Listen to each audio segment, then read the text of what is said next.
So did you like the movie, Edgar? Yeah, well, it's not the first time that I see it, but I enjoyed watching it with you.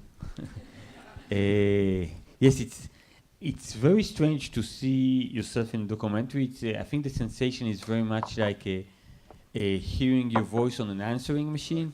Like you always say, "Well, I'm this guy." Like I thought that I sound more manly, you know. So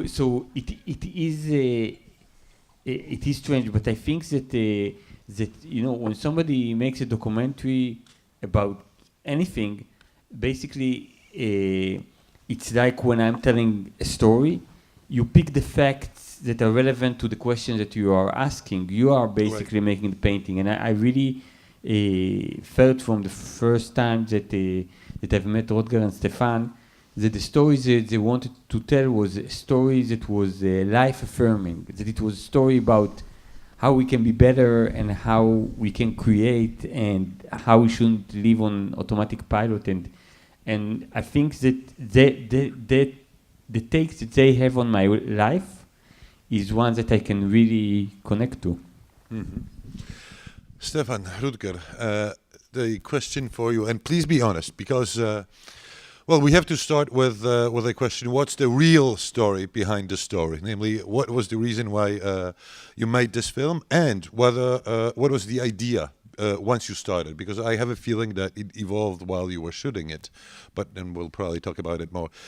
You're saying at the very beginning that you fell in love with Edgar's stories as a teenager, and that was the driving force behind the film. Well, it might be so, it might not. I think that the second motivation, for sure, had to be that Etgar Keret is probably the only writer alive on this planet that would be able and willing to do all the stunts that you made him do throughout the movie. No one else would agree to that. But anyhow, how did the idea came from? When? And did he agree instantly? And was he reluctant? Yeah. Yeah, you should start. Yeah. Okay. Well, actually, so Rutger and me, we know each other from high school. And so when I was 17 or 18 years old, I bought a book in a bookshop which had a nice cover, and I didn't know the writer.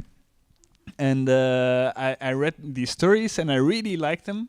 And the day after, it was only a nice cover. Nice covers are very important in this. But the day after, I saw Rutger on the school square, and I told one of the stories. I think it was Fetzo. And Rutger became really enthusiastic after that immediately. So he became infected with the Etgar Keret virus, and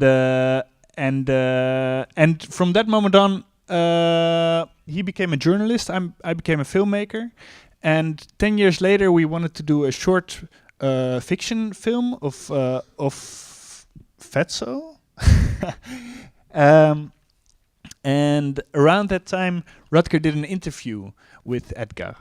Yeah, because you say I'm a journalist, but yeah, I'm sort of a fake journalist. I always say, because I'm more of a writer, and I use journalism as an excuse to get close to subjects or people that I want to meet. So, when I was in Israel, I emailed Edgar if I could interview him. I didn't even have a publication to publish it in, but he said yes somehow. That's also one of the things he does. He says yes to everything, except documentary requests. We'll talk about that later. So I interviewed him, and I hoped that we would become friends. Like I always hope when I interview people that I admire, and it never happens. But this time somehow it did happen, because half a year later you came to Amsterdam with Shira, and he contacted me, and we smoked a joint, which is what you do in Amsterdam, and we became friends. And through the interview, I had learned that Edgar's life is also an amazing story. So when we thought of the short story, the fiction story, I said to Stefan, maybe we can use that as well, and then the idea grew, and it became like the big mixture of documentary and fiction that it is now. And then we emailed Edgar if he wanted to be in it, and we were very scared, of course, about his answer. But like within an hour, he replied with we wrote him like this big email, like, please, and this is what we're going to do, and blah, blah, probably a very vague plan. And he replied with, this could be great fun. And was it? And was it? How long did it last? How long did the shooting last? I don't remember, but 4 years. Yeah, I know, but shooting was 2 weeks. Yeah, but it was spread kind of. It was spread. Well, I think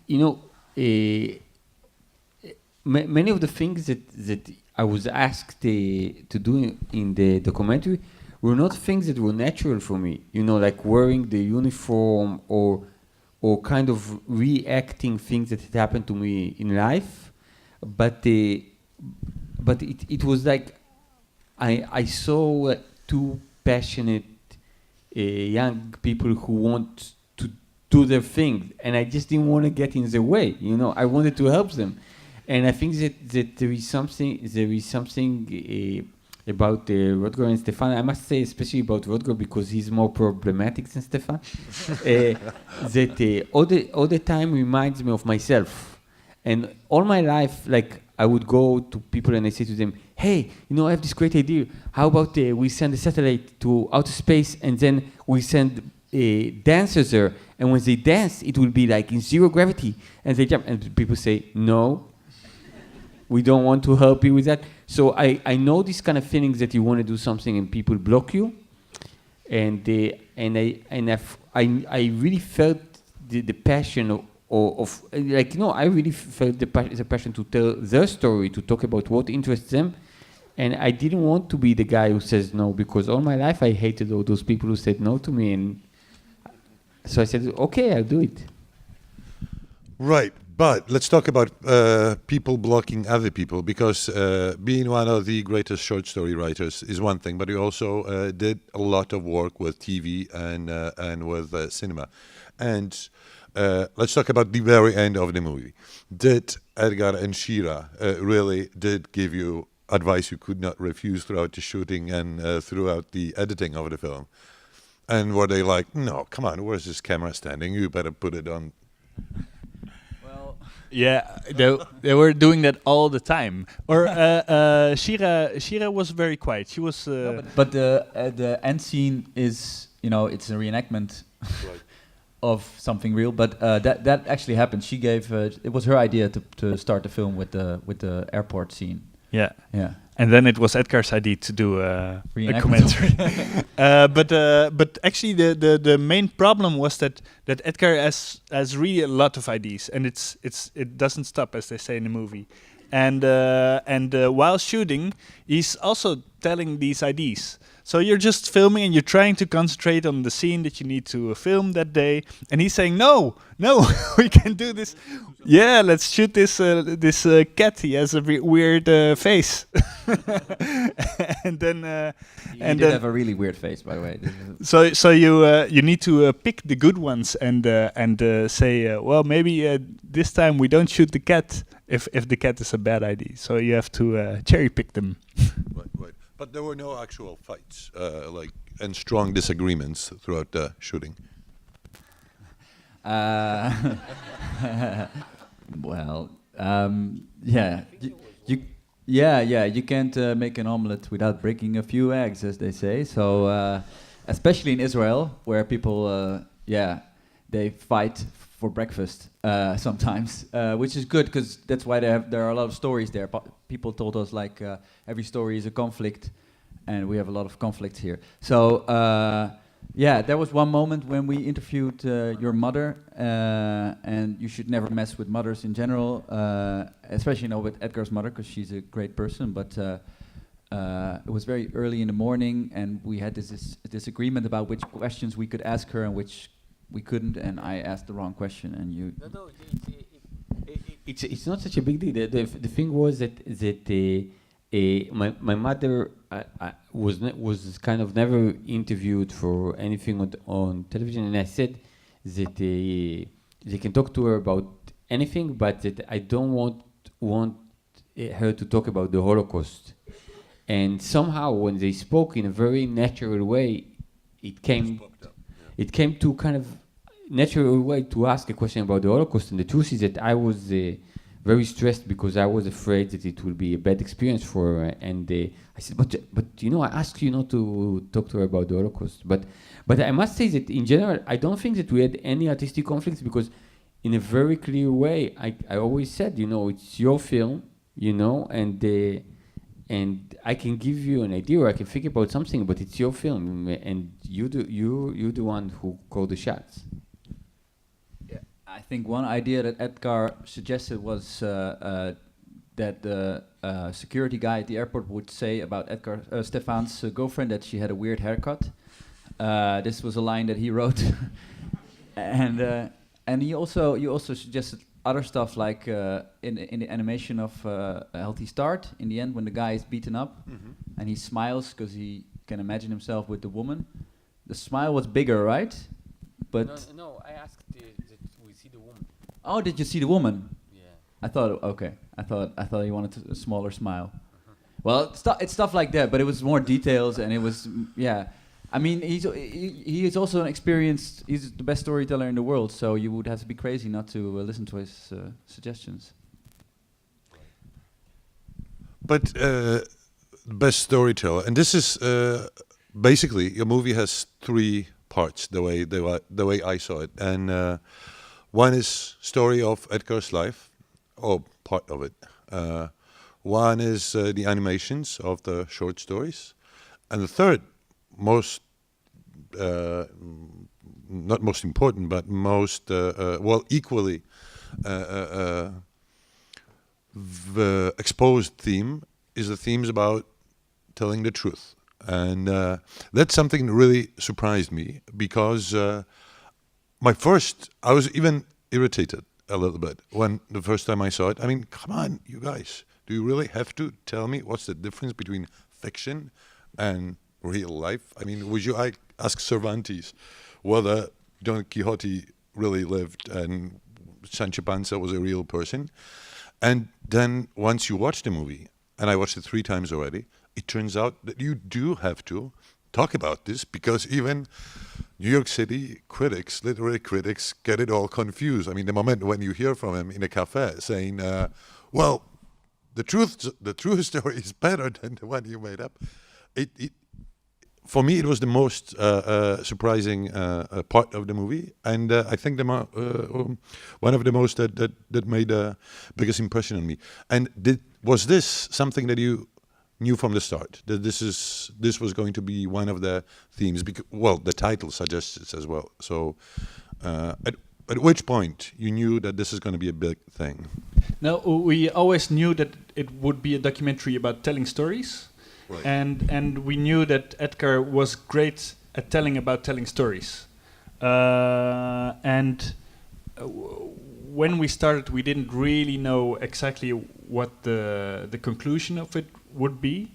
But I think Etgar was the best writer from all the writers in the world to talk about this subject, because I feel that his life story is leads to becoming a writer.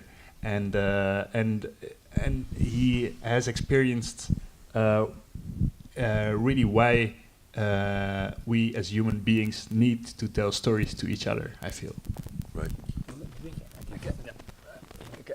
So sorry, but it's also a question for you, because he also really invited us to handle this subject, because he wrote a story called Liland, and right. he I think he was also in a stage in his life where he was very introspective about how do stories come into existence and stuff like that. You were talking more about this in interviews. You were publishing your memoir, 7 Good Years. So it was also a matter of timing, I guess. Well, I think that all this idea of talking about, like, let's say, subjective truth compared to objective truth, it's something. I mean, like, when you confuse it and you're the president of the US, it's a problem. When you do it as a fiction writer, it's actually okay, And I think that for me, it all goes down to my mother, because my mother, basically, because she lost her parents in the war, she grew up in an orphanage in the beginning in Poland, and then she was in an orphanage in France. And the idea was that usually when we we live inside our head, and you know, and we imagine things, and we don't always know the difference between what we imagined and what had really happened. But we have our parents to say to us, this had happened, this had not happened, you know. And in my mother's life, the people who were the figures of authority in her life were people who were not interested in her best interests, you know, because the people who ran the orphanage were just about how they can give the kids less food and sell it in the black market, or how can they make them complain less. So the idea was that when my mother would imagine things, or when she would make up rules about the word, or when she would decipher the word in her head, there was nobody who was friendly that could hug her and say, no, it's not like that. So she was never challenged.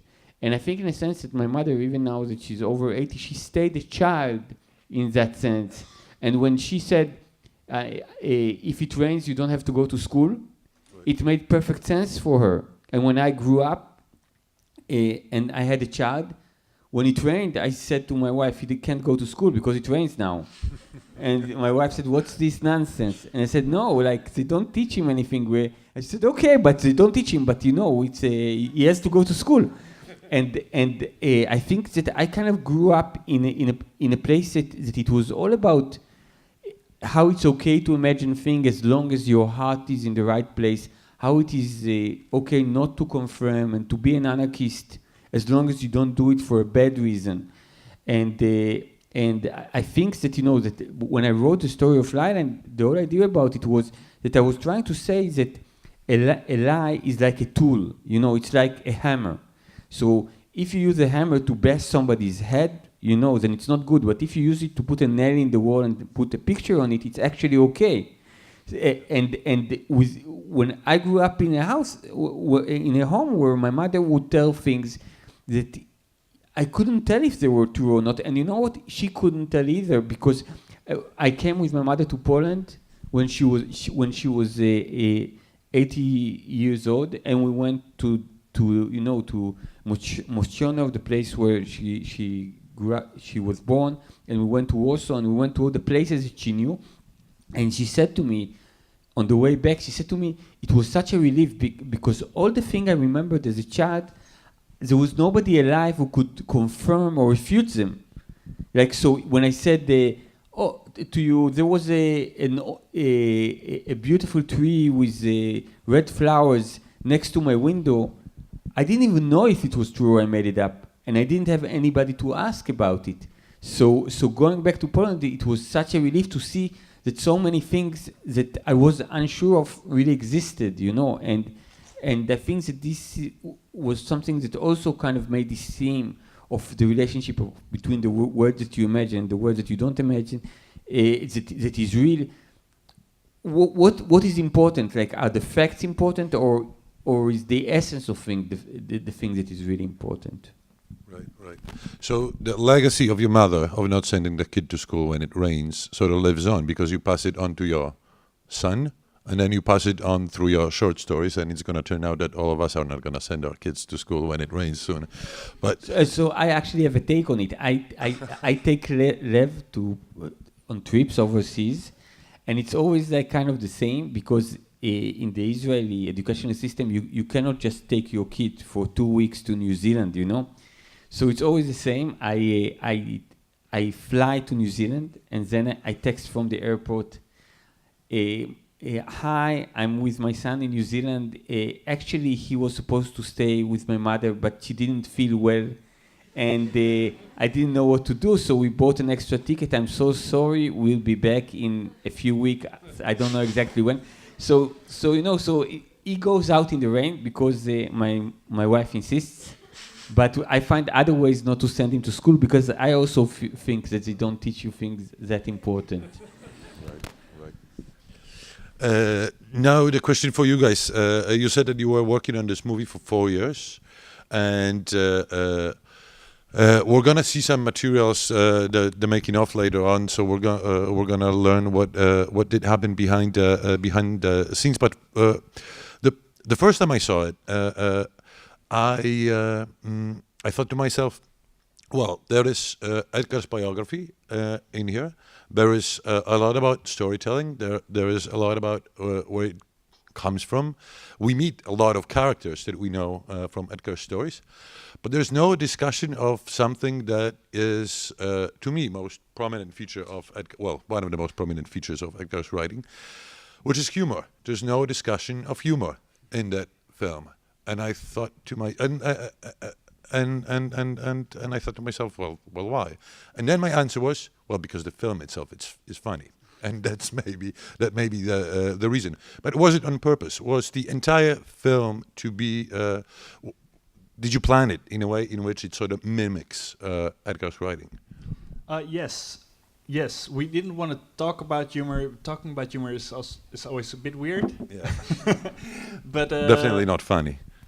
No, mostly maybe it could be funny. Maybe we should make a documentary about humor once.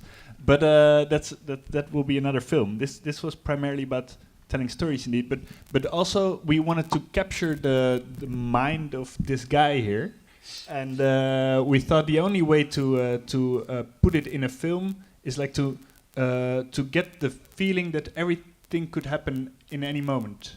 That. The film could take a switch to animation and could take a switch back to fiction and switch back to a very normal documentary setting. And we think that fitted his unpredictable mind the best. Right. Yeah, and also, I think what we think is funny about Edgar's work is, just this sort of slacker guys hanging out kind of feel of it. And I think that's why we fell in love with it when we were teenagers. But then you notice that it's laughter through tears. Of course. And there's a tragic undercurrent, definitely. But guys like Uzi and Kobe, I mean, when we met them in person, we were like, this is exactly like Edgar's stories, you know. This is something that he told us about, and it turned out not to be exaggerated at all. I mean, these guys are are literally just as if they walked from Edgar's world, and we really wanted to capture that kind of humor, like punching each other in the stomach as hard as you can and still not getting hurt. I mean, that's just something that you could have written and that you grew up with. So yeah. But you said that it's a weird experience to see yourself on a screen that's sort of like answering machine on your voice recorded.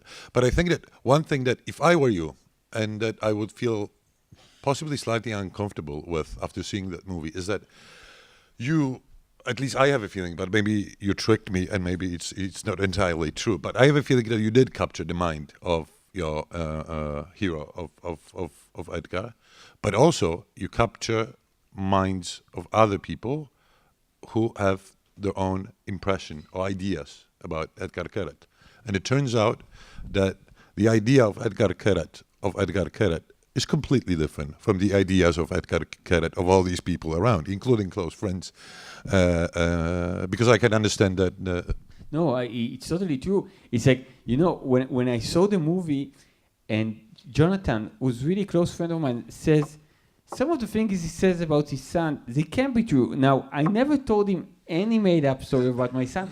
And I say, now here's this guy, like, you know, he's my best friend, but he's also a very polite American, you know, and he sits with me and I tell him about something that happened to my son. He says, and then he calls you a liar. Okay. No, and then I go and he says, you know, to his wife, you know, Edgar again told me those stories. And I said, oh my God, like, I share with him intimate moments.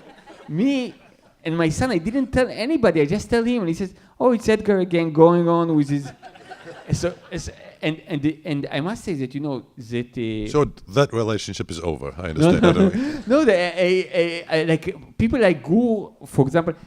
The truth is, all the people that say that I'm not telling the truth, I look at them and like psychologically analyze.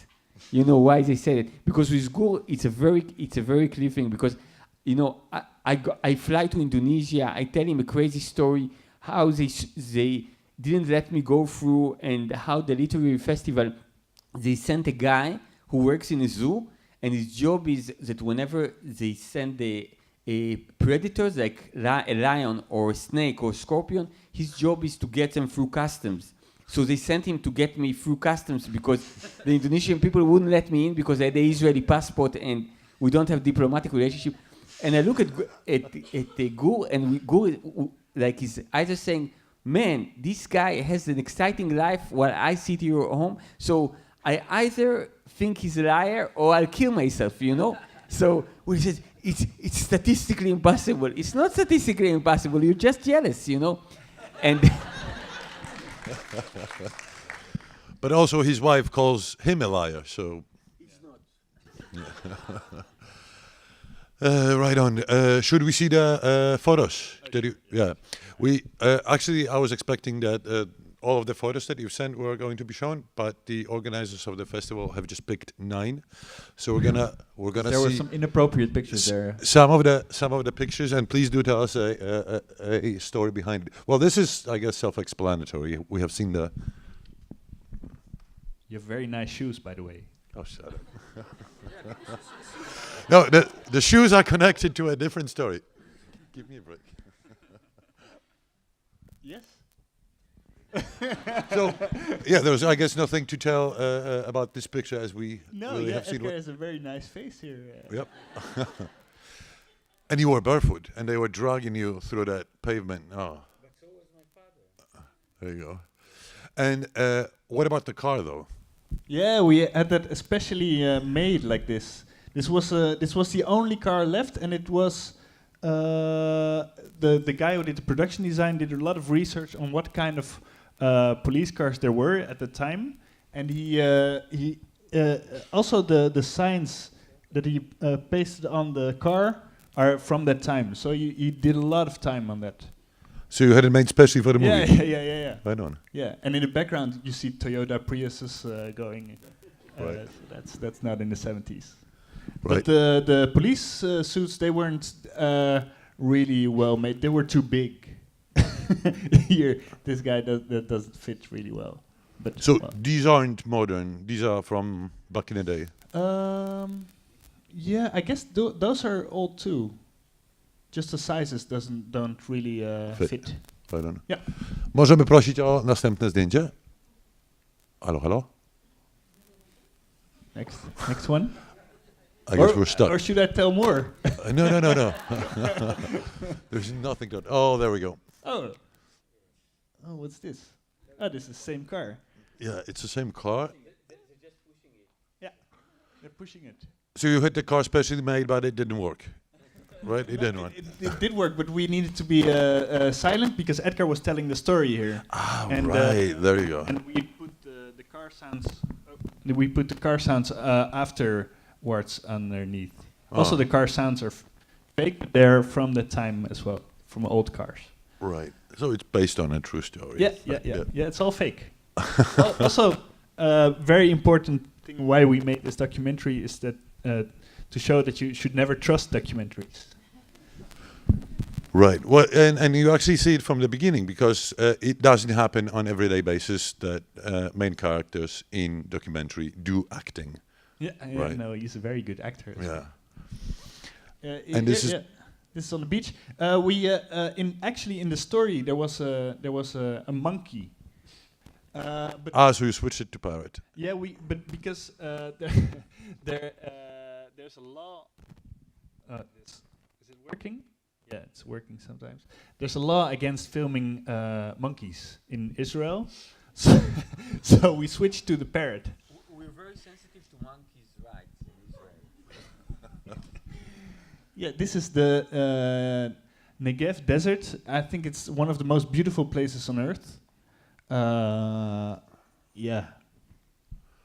And that's why you decided to shoot there, or was it Edgar's request? Uh, Możemy jeszcze wrócić? No. Yeah, he teaches in the neighborhood. Uh-huh. And also, there was a connection with his life story because after the suicide of your friend, you went to the Sinai desert. So we wanted to have a deserty background, and actually that story didn't end up in the film, but the shots were so beautiful that they fitted the movie. Still, yeah. This is a cardboard fatso. Fatso. We made it for the premiere in Amsterdam. And that's Shira, by the way, and Lev. That's the son of Shira and Etgar. And you guys. And let's spend a second here talking about animations. How you decided? Did you pick the stories? Did Etgar pick the stories? Who made the animation? How closely did you work with the artist and so forth? We picked the stories. We wanted to choose stories that fitted your life story. So we picked the ones that fitted in the movie thematically. And we worked together with Nina Gans, and she's a great animator from the Netherlands, and she works in England now. And we really liked her style. She has the same humor, I think, as Etgar. So that was the most important thing. And what I really like is that if you watch at her at how she draws a character, you immediately have a connection with him or her. Or I immediately feel I love him or I hate him. Right. And you, as a comic book lover and a graphic novel reader, what did you think about animations in the movie? I like the design very much. When it came to like shooting or the ways that that the story unfolded, I felt that because there was a voiceover, that many times I felt that the animation did the same thing that the voiceover had said. So like being like always kind of this kind of unhappy customer. I could have said a lot of things, but I said like it's not my film, it's their film, and my aesthetics can be different.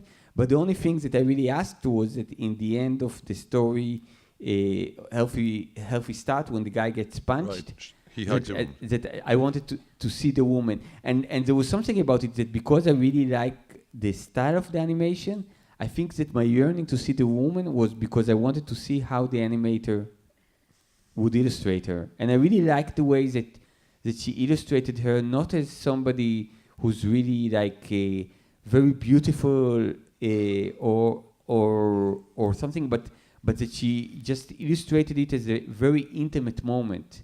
That what she illustrated was not her as something that he yearned. That what he yearned for was not a woman who's beautiful, but he yearned for this moment of feeling close to somebody, and I found it very, very sensitive. Mm-hmm. So this was I was suspecting watching the movie that you guys are lying. Yeah. Yeah, not even good liars. I mean, it's not even that high. Yeah, this was just, we weren't planning on letting him jump from from this very low wall, but he was going to tell the angel story on a roof, because that's where the angel story ends, with the guy jumping from a roof. Right. And it was also because we wanted to spread the suicide story in subtle ways throughout the movie, that you would not forget it. Like there would be references to it throughout. So when Etgar tells the story about the guy jumping from the building, you might already think, that's suicidal. But I really like the added detail of Etgar himself also jumping. So yeah, and the sound guys did a great job with doing the sort of Batman-like swoosh of his shirt.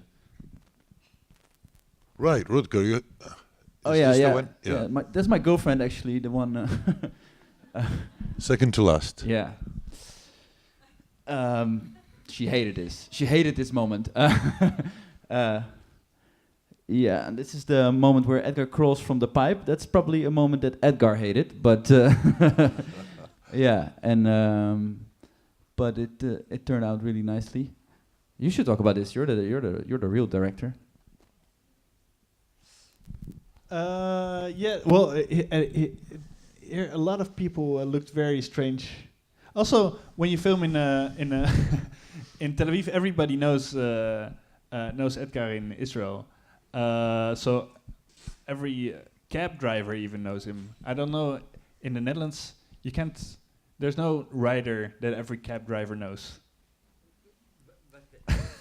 So at this point, it was really weird because he was crawling out of pipe and people were saying, "Is that?"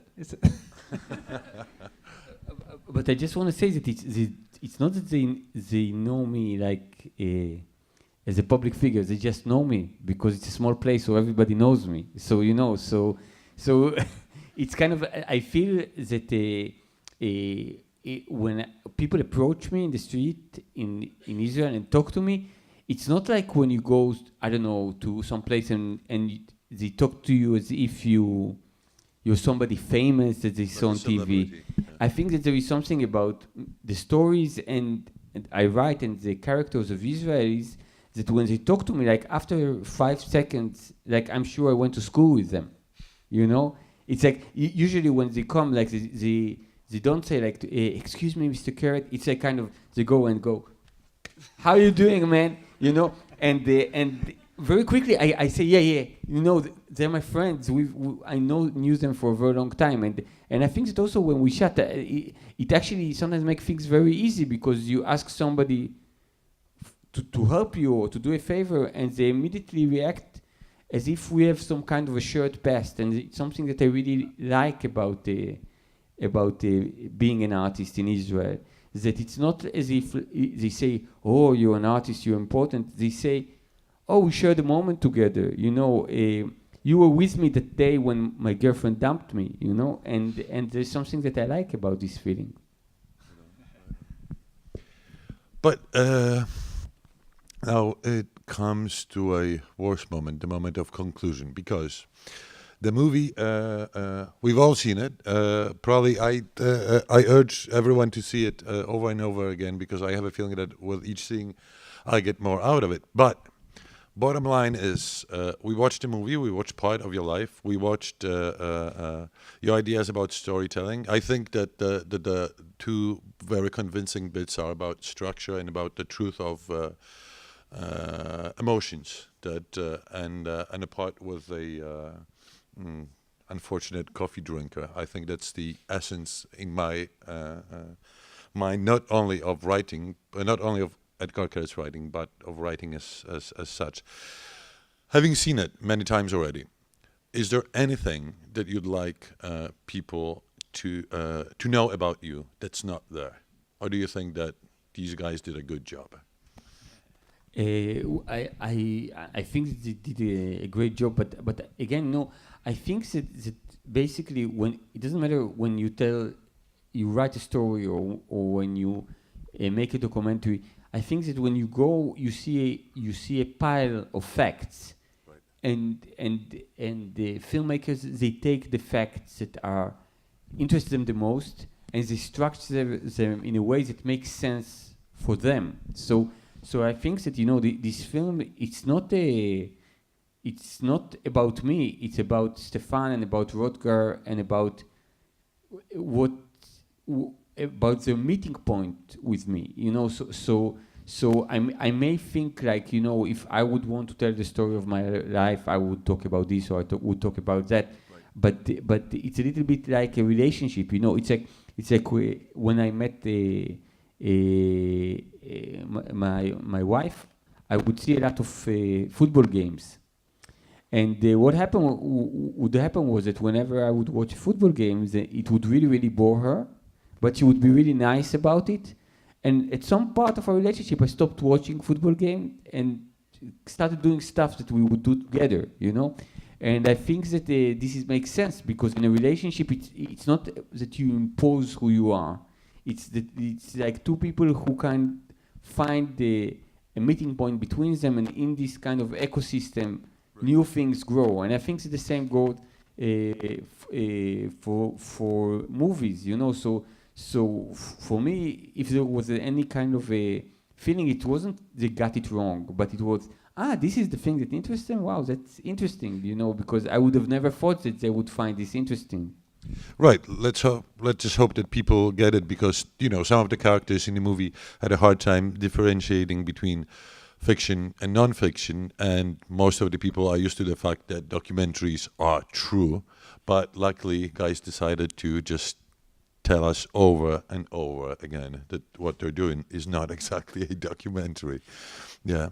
Do you have any regrets, having seen this probably hundreds of times by now? And how many materials have been put aside? How much material has been put aside? And Yeah. so is there going to be a second director's cut, like 6 hours long? No. We, I put way too much time in the editing, but there's still a lot that was very interesting, but didn't fit in the end. So I just go with this is the best version, just for my own health. Rutger, please say yes. Yeah, well, yeah, I'm a very neurotic person, so every time I see it, I have a different regret. But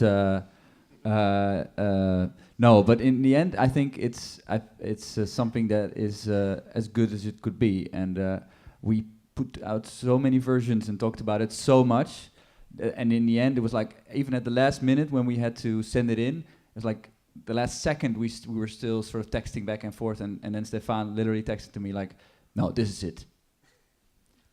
It's a good film." and then it was sort of okay. So yeah, we're okay. I can say, I haven't seen that so many times, but when you see it, I think every screening there is something about the energy of from the audience or where you are. And when I saw it this time, and and there is this bit that they start shooting me in New York, then I thought to myself it was a shame that they didn't shoot me in Poland. That was my feeling. Like I said, we should have gone to the Nero house.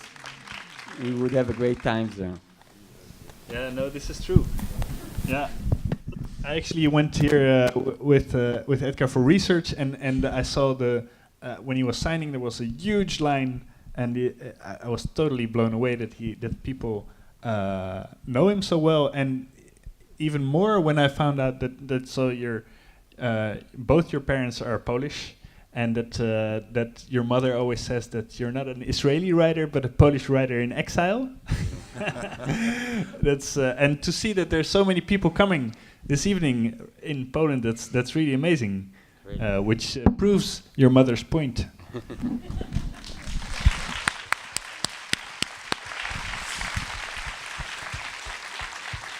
And one last question to you guys. You are high school buddies, you're still friends, but this is your first professional cooperation, I understand. And has it changed much for you? Are you guys going to work on projects together in the future, or maybe later? But now we have a pause.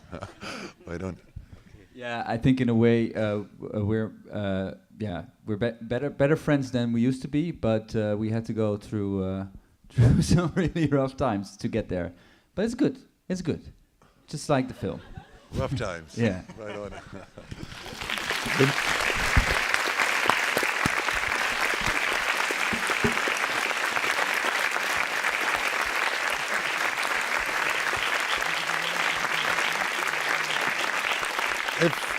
Jeśli Państwo mają jakieś książki i bardzo potrzebują autografu, to Edgar, myślę, że przy stoliku tu się zgodzi. Tak więc zapraszamy. Dziękujemy bardzo Państwu za liczne przybycie.